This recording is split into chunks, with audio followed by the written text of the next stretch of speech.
Dans cette vidéo, je vous montre comment paramétrer un workflow qui va vous permettre de rendre automatiquement un client inactif en fonction d'un utilisateur qui fait une modification sur la fiche client. Donc le workflow, je vais vous le présenter, il est ici, rendre inactif un client.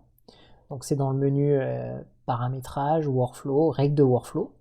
Vous avez ici un objet, un type d'événement objet. Vous allez avoir des conditions de déclenchement, puis vous allez avoir aussi des actions ici qui permettent de mettre à jour un champ d'une table. Donc c'est ici, vous avez l'action qui est là, vous la validez.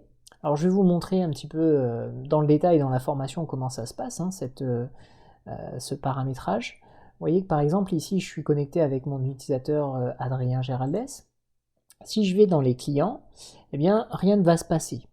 Par contre, je vais vous montrer tout de suite, je vais dans les clients, je fais faire une modification, je vais rendre actif un client, pas de problème, tout va bien se passer. Donc là par exemple, je rends actif ce client-là.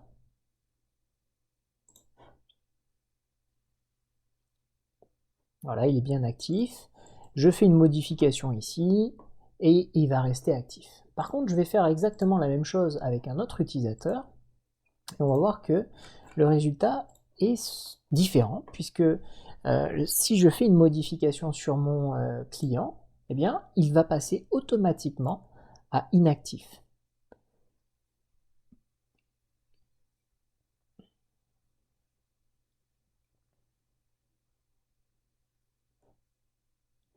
Donc, par exemple, celui-ci est déjà inactif, donc je vais aller sur un autre. Celui-ci est actif. Donc je vais modifier par exemple son acronyme. Je fais une modif, j'enregistre, et là, automatiquement, vous voyez que la coche, elle s'est désactivée. Et ici, je suis donc connecté avec Angelina Jolie. Si j'essaye de réactiver mon client, bien, vous voyez qu'il va m'interdire de le faire. Tout ça, je l'ai fait à l'aide d'un workflow très simple et d'un code d'accès très simple aussi. En fonction de ça, aucune ligne de code, mais ça permet de contrôler sur un champ donné le droit d'activer ou non. Mais en plus de ça, si on fait une modification sur toute la fiche client, eh bien automatiquement il va désactiver ce client. Alors je vous montre en détail dans cette formation comment faire. Et puis à la fin, je vous montre également comment un développeur l'aurait fait avec du code. Rapidement, sans trop rentrer dans les détails, mais je vous montre comment aussi ça se passe avec du code si on veut aller plus loin, si on veut faire des messages qui vont s'afficher à l'écran pour avertir notre utilisateur par exemple. Allez, je vous montre tout ça dans cette formation.